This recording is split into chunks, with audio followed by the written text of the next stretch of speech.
conference addressed by the Coalition of Northern Groups for Good Governance on the renewed political and partisan-induced killings and protests by contracted groups in some parts of northern Nigeria held in Kaduna dated June 20, 2020.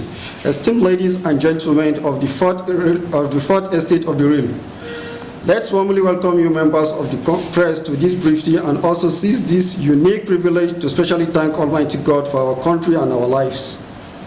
We cannot be more thankful to our Creator that in spite of the mounting self-created and induced adversity manifest in resurgent insecurities, He has equally empowered our leader, President Muhammadu Buhari, with the wisdom to always stand firm in our collective defense. He has never flinched or blinked over his responsibility of protecting the lives and property of Nigerians. However, we can never find it intolerable, unacceptable, and very expedient to once again speak to the Nigerians, particularly some excited and partisan merchants of violence and killings contracted to cause unrest, agonies, and bloodshed in part of northern Nigeria. Let us quickly remind the North and Nigeria in our collective heritage. It is very painful that some dubious characters are aligning with internal and external forces to destroy it. We are angered by this development, and it will be a shame for our generation to bear this stigma, and therefore the imperative for caution. We thought with 2019 electionary campaigns over, elections won and lost, some sanity would return to the self-acclaimed political godfathers of Nigeria.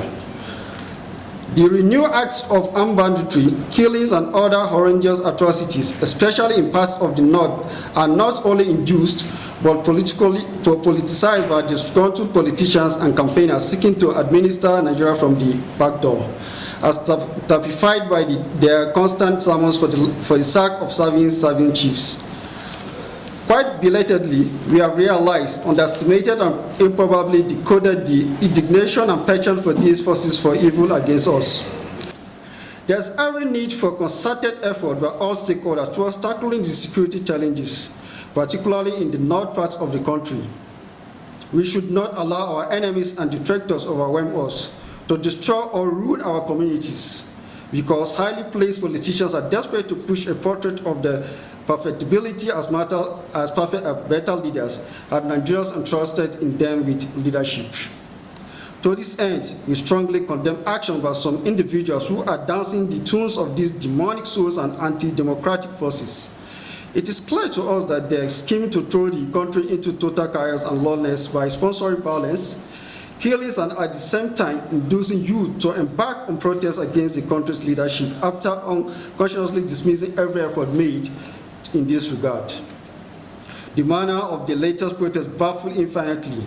Youths are cited freely mingling in the season of COVID-19 in total disregard for social distancing protocols and the deliberate refusal to wear personal protective equipment, PPEs, such as face masks and so forth. It only justifies the artificiality of the public protests and the random recruitment of youth to cause tension and further. Thank you very much.